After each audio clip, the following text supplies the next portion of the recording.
Welcome to the Build a Life After Loss podcast, uplifting support for your grief and healing journey. We're here to encourage your hope in the future and strengthen your confidence so that you can build a life of purpose and joy. I'm your host, Julie Clough, certified grief coach.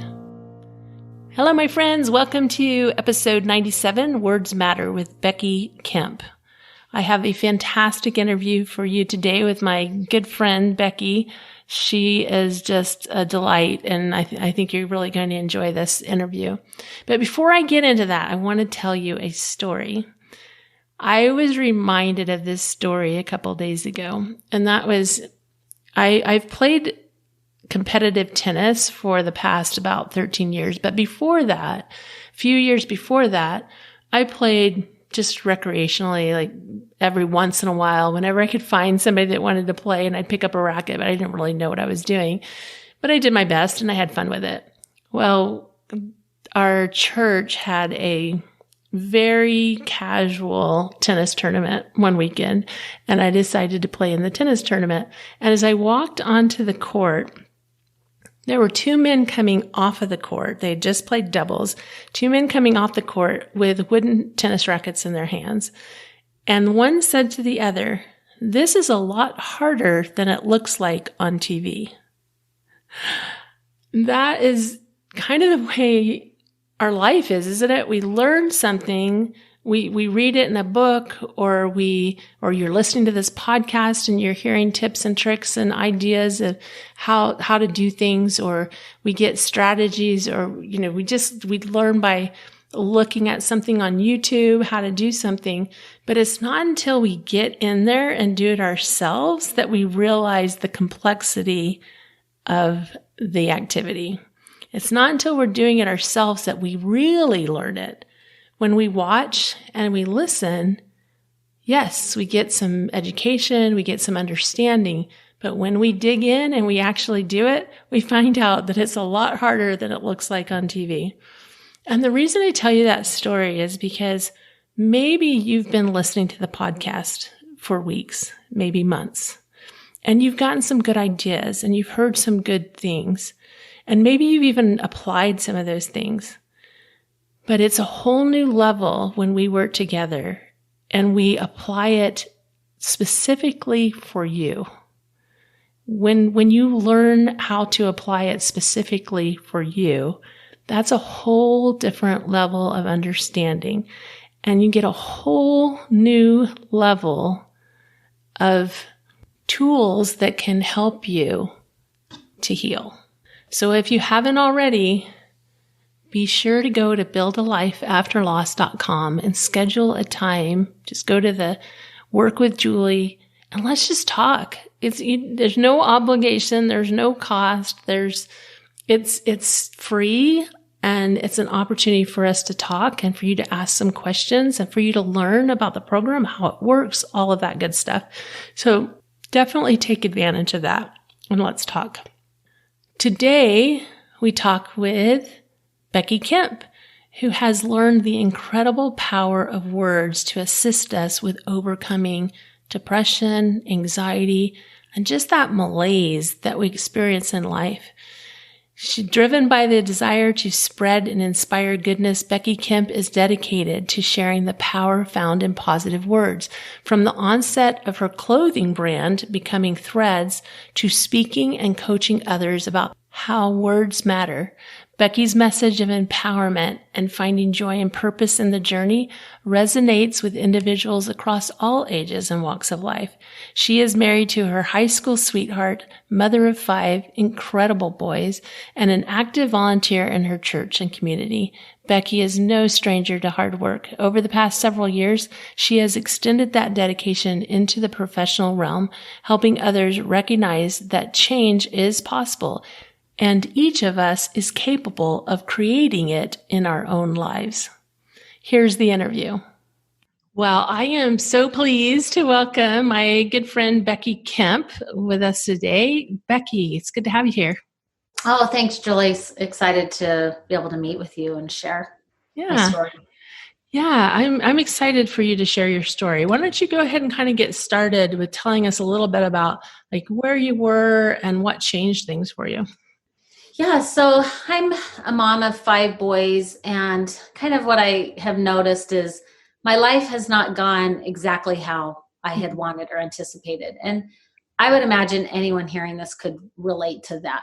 I anticipated and hoped that I would have four children, two boys and two girls. And I know that having kids is kind of a light thing to talk about, but it just shows how we oftentimes have a plan in life that we think we want to have happen, and then we actually have what happens.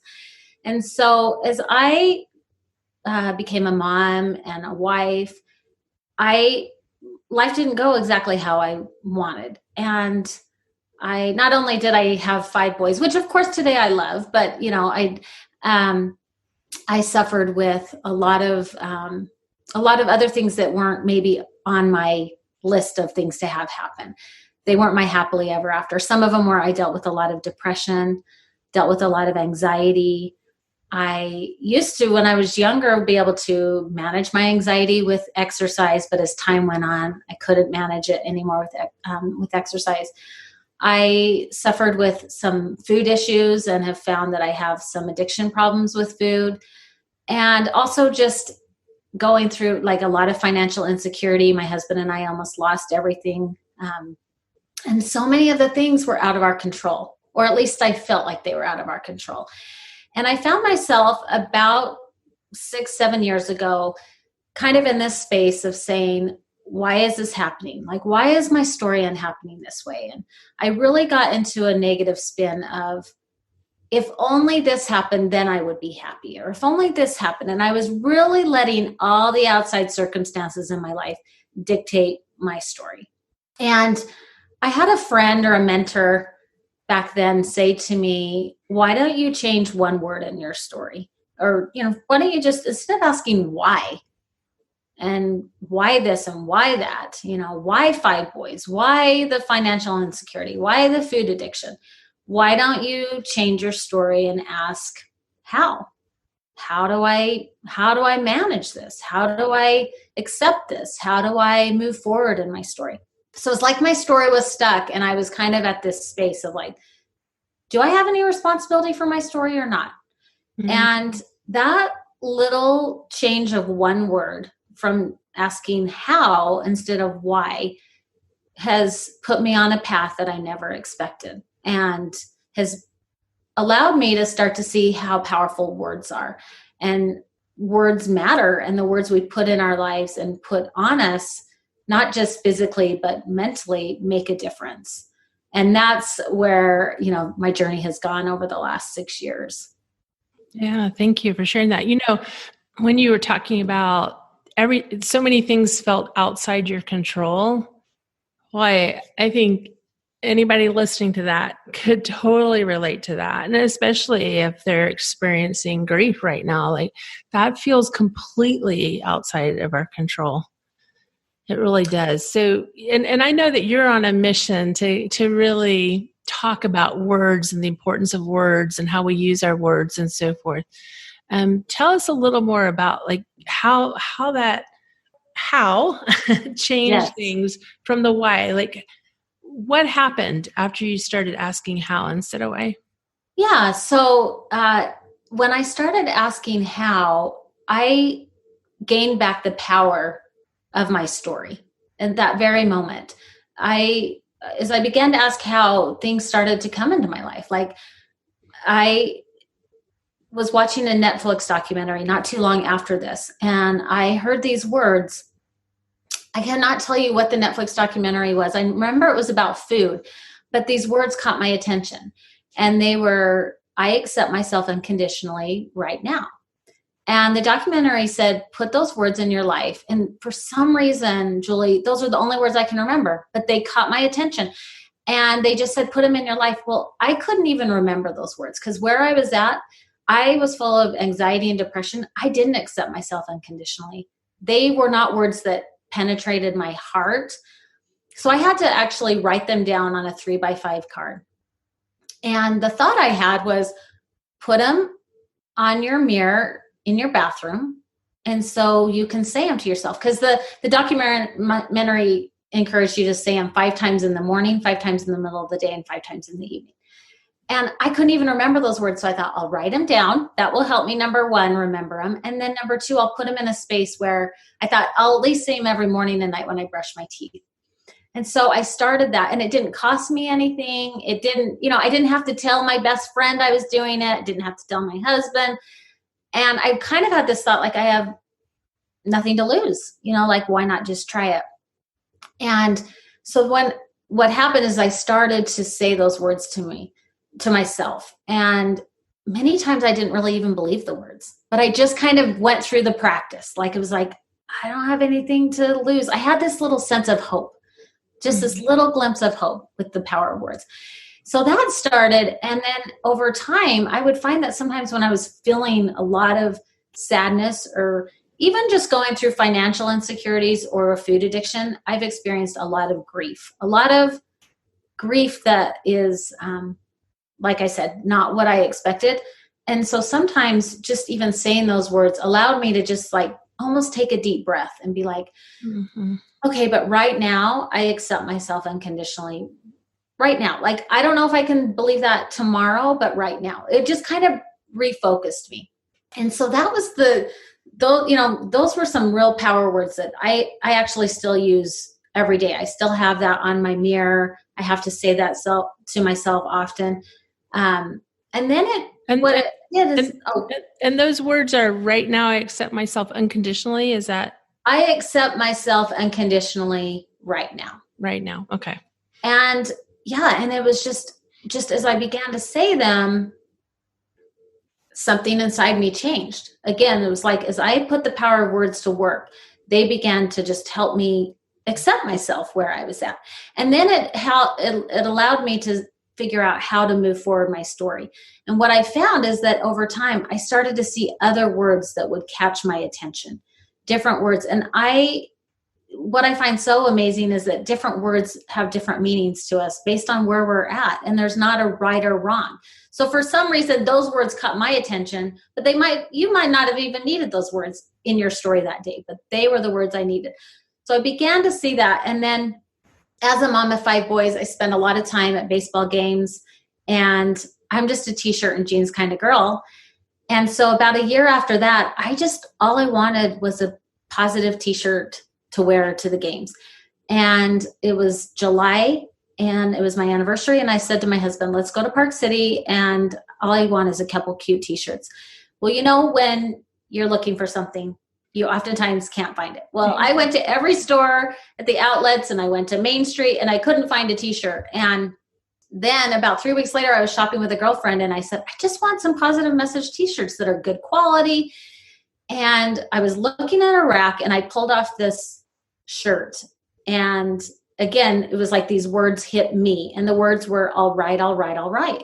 And they just grabbed my attention. And the thought came to me, why don't you just put positive messages on shirts and start selling them? If you like them and need them, I bet someone else could have it.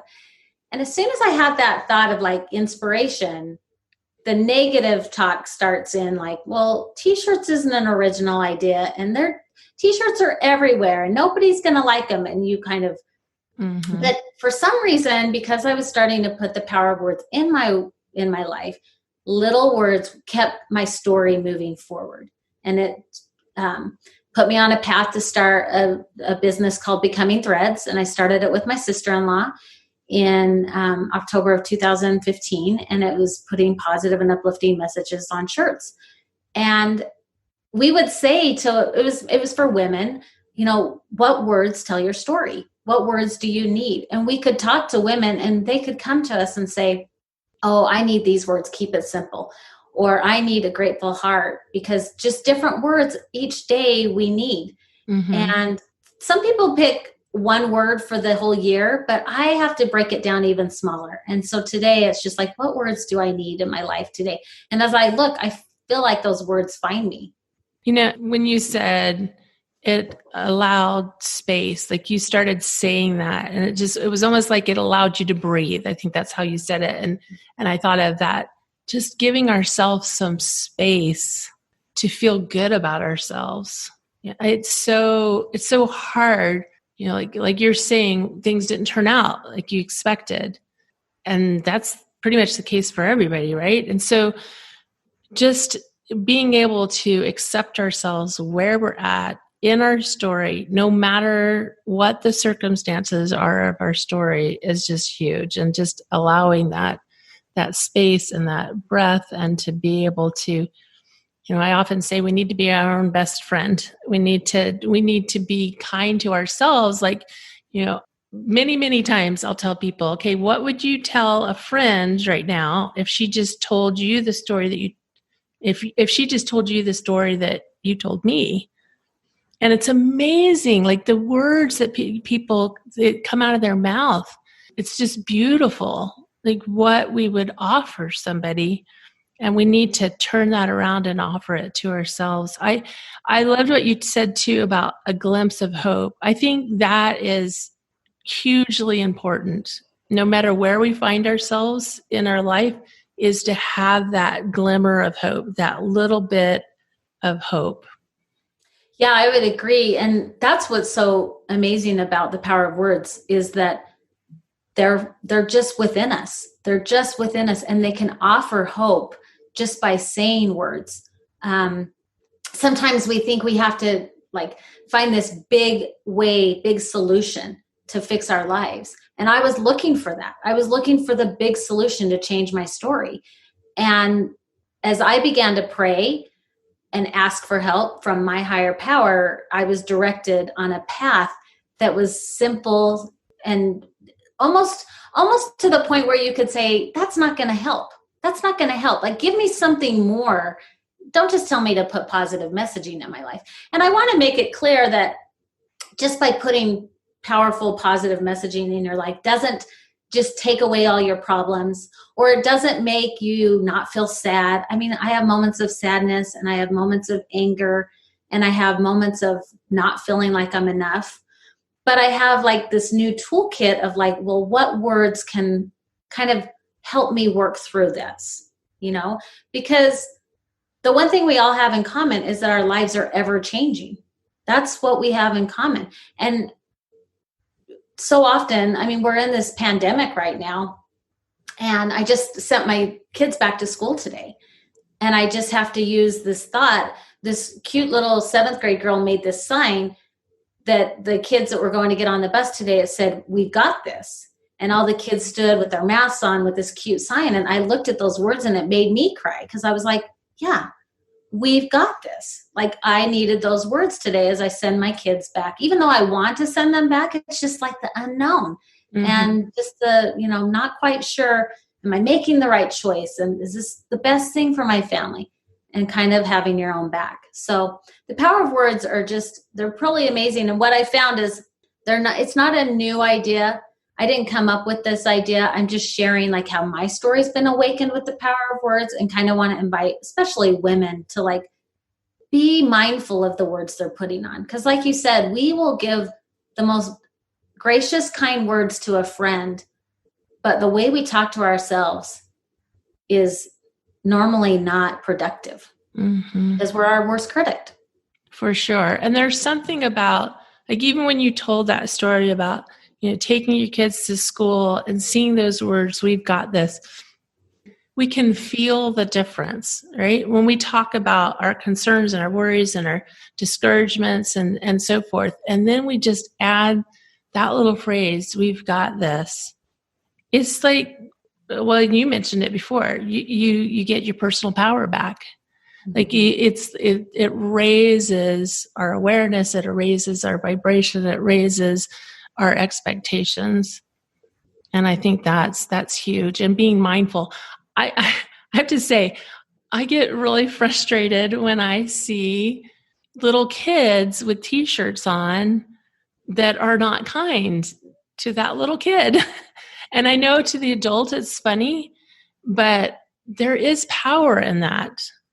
And if you haven't seen the experiment, you can find it on YouTube, but you can go, I'll have to look it up and see what the rice experiment. there's a rice experiment where they just put words on the outside of a jar of cooked white rice. And in a few weeks, it looked back at it, and the jar that said love on it, I think it was love, was still white and looked fresh and good. And the jar that said hate on it was dark and moldy. And so there's tremendous power in words, and we don't even realize it. Yeah, I mean, there's the saying negativity begets negativity, and research actually backs that up, that there's such a thing called a negative bias. Mm-hmm. And the negative bias is where our brains, it's easier for our brain to focus on what's not happening well or what's not good than it is for it to focus on the good. And it can affect our relationships, our decisions, and our behaviors, which all of us have to deal with every single day. Our relationships, behaviors, decisions, we're constantly having to work on those.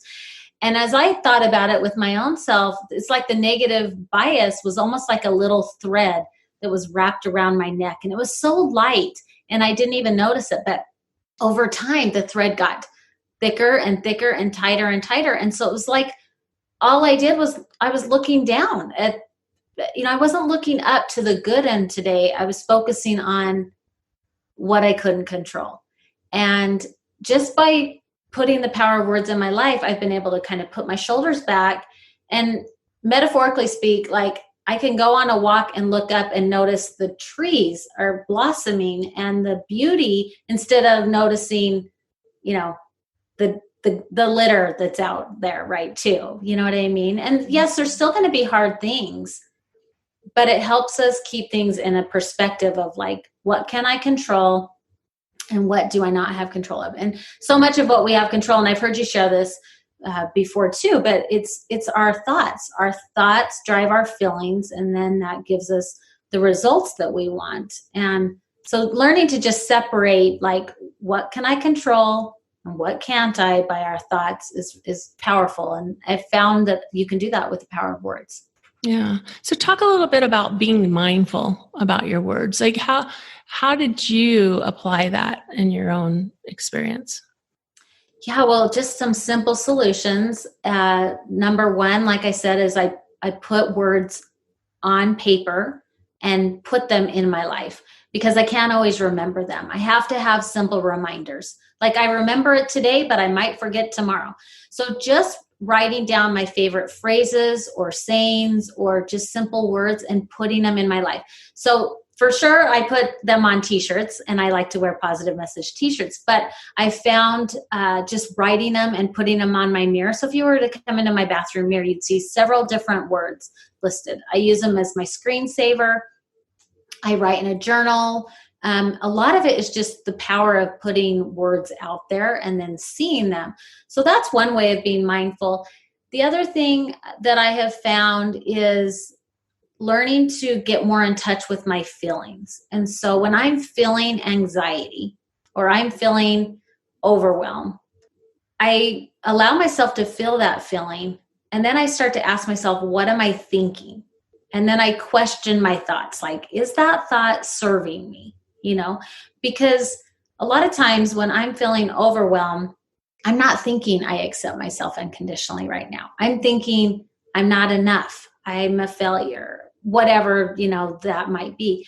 So just becoming more aware has helped me, but I couldn't get aware to my thoughts, but I could start to get aware to my feelings. Like, oh, I'm feeling that anxious feeling again. And then like sitting with that feeling and then starting to ask myself what those thoughts are. So that's kind of in a simple way. I also have found just each morning, I start to look, what words do I need today? And I start to look for them. And oftentimes I hear a quote, I hear lyrics on a song, I see a billboard. This morning, like I said, I saw the sign for the kids going to school, and I'm like, oh, those are my words for today. And over time, it's like I start to look, what words do I need? And they find me. It's kind of like the abundance principle, I love that question. What words do I need? Yeah. You started to ask that of yourself every day. Your brain will find those words for you. Yeah. Like, our brain is a processor meant to answer questions. And so as we begin to look, we'll find those things, It's like, I envision it kind of like a hot air balloon, right? The hot air balloon will rise above everything, and then you can see a different perspective, right? I love that. And that's kind of what I think of the power of words. Is like, it focuses me upward instead of like just staying where I'm at. Yeah, that makes a lot of sense.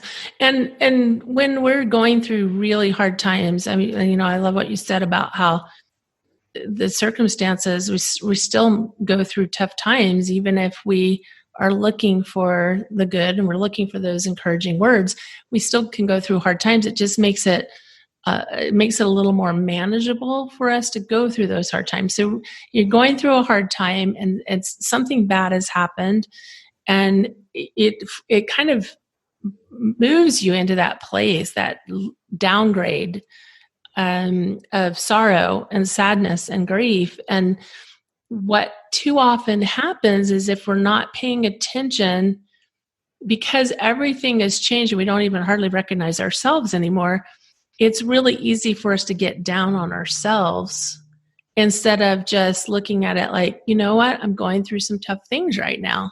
There's nothing wrong with me. I'm just going through some hard things. And so being really careful about making it mean something bad about yourself because you're going through a tough time. Yeah, I would agree. I used to think, Julie, that life was more of a linear path. Like, I'm here and I want to get here, and it was a straight path. And I've come to realize that life is really more of a circular path. And we're either circling upward or downward. And for me, sometimes we do circle downward. There are some hard things that come into our lives, and it's okay to circle downward for a time. But then it's time to take a breath, and then we start circling upward. And when that was how I have been able to learn to manage my depression and my anxiety. It hasn't taken it away. It hasn't fixed all my problems. And I'm still a mom of 5 boys, like that. It hasn't fixed a lot of those things. But the focusing on the good and the power of words is helping me circle in an upward direction. And back to what you said earlier about like parents maybe putting their kids in shirts and saying snarky things or whatever. I mean, I was a person that I didn't put my kids in that, but I could have positive messaging in my life, but I would walk right by it, right? Like, it was a cute sign. So I'd put, enjoy the journey or something, let's say, but I didn't stop and even let those words penetrate my soul. So that's another thing, is just stopping and reading the words and like asking yourself, how do those words, where do they fit in my story today? Because so often we're in a hurry and we're moving on and going by, that the words are right in front of us and we're like walking right by them. Mm-hmm. Or we're not even noticing them. And that's, back to, so often we just put on words, whether it's physically or mentally, and we don't even realize the power that they have. And what I offer and share as I coach and speak is about how that words matter, and you can create the life you've always wanted with the power of words. And I show people how to discover the word effect in their own life. It won't be my same story, but I can show you tools of how your story can become awakened. And that's what's so great about it, is everybody has the potential to do it, despite what's happened or hasn't happened in their life. So where would somebody get started? Where would you recommend they start to put more of that power of words into their life? Well, maybe just by starting to ask that question, what words do I need today? I like that. And if they can't come up with words, use the words that I offered. I accept myself unconditionally right now. And get a 3x5 card or a small Post-it note, or put it on your phone. It doesn't have to be fancy. I didn't type it up and make this cute, thing that I could sell on Etsy. It was just handwritten, because sometimes we think it has to be just perfect before we start. Just grab a piece of paper and write those words, and then just commit for the next 30 days to say them to yourself every morning for 5 times, every middle of the day, and every night. And I promise you're going to forget to do it. Don't beat yourself up. Just be like, oh, I forgot. I'm going to try again. And just don't quit. I think so often we quit before we see the miracles of change, because it doesn't just happen naturally. And somehow we think that everybody else is just doing it effortlessly. And it's like, no, I forgot to say it. There was times I didn't want to say it, but I just kept doing it. So, look for the words. And if you can't find some words, then take those words that I suggested. I accept myself unconditionally right now, and try that. That's awesome. Thanks, Becky. So where can people reach you? Where can they find you? Where's the best? So my website is becomingwithbecky.com. And how I mentioned earlier, I started a t-shirt business, Becoming Threads. And in the last year, I've transitioned to, I want to just speak and coach women, especially, about the power of words. I still have a t-shirt and vinyl sticker business that's associated with it. But I've just found that every woman has a story, and their story should be heard. And the way that we can hear it is by sharing our stories with one another and realizing we're more in it together than apart. So my website is the best spot. And then also I'm on social media, Becoming with Becky. So. Okay. Well, great. Well, thank you so much for sharing your story with us and sharing. I think it's such a positive message, because so many people find themselves with in depression or anxiety, especially in the current energy of the world right now. It's really common. And so just, taking those simple steps that you recommended of finding those few words or using the words that you suggested and just putting those up and saying them. I think saying, when we talk, that vibration over our vocal cords is healing. And so it's really helpful if we can say those things out loud.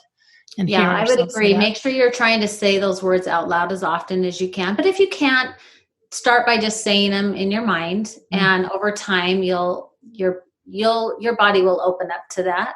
I also offer a free opportunity for women to get on and have a coaching call where we can just do some thought work. And you can find that under the coaching tab on my website, where we can explore where your story is. And if you want to gain power back within your story, see if life coaching is for you, because so many times we need a perspective from someone else. It's like we are so accustomed to the words that we say to ourselves, we don't even recognize it. Mm. And it was back to, like I said, about 6 years ago, when a mentor said to me, why don't you just change one word? And I was like, oh, I didn't even realize that all I was saying was why. And when I started to say how, things changed. And so I think we all can use outside perspective. And I'm sure you understand that. That's what you're helping others see too. But it's absolutely great to have others help us along the way. I completely agree. Becky, you're wonderful. Thanks for being. Oh, thank you so much, Julie. It was great. Becky is fun and wonderful, and I'm so glad that she was able to come on and talk to you and tell you her story and tell you about the power of words. It is really incredible what can happen when we change our words. Now, there's a couple of things I want you to make sure that you put on your calendar. The next workshop, the Build a Life After Loss video workshop, will be October 15th. This is going to be the last one of the year, so you don't want to miss that one. It's, we're going to be talking about skills and tools and just at the next level from what we do on the podcast. I think you'll really enjoy that. And again, if you're needing help with your grief and moving forward, I highly recommend you schedule your discovery call. Let's talk. Let's talk about what's going on and how we can help. If this episode has been helpful to you, would you please subscribe, rate, and review, and share it? Share it with your friends. Tell everyone where they can go to find some encouraging grief help. Have a beautiful week. Remember, I believe in you. Love you. Bye.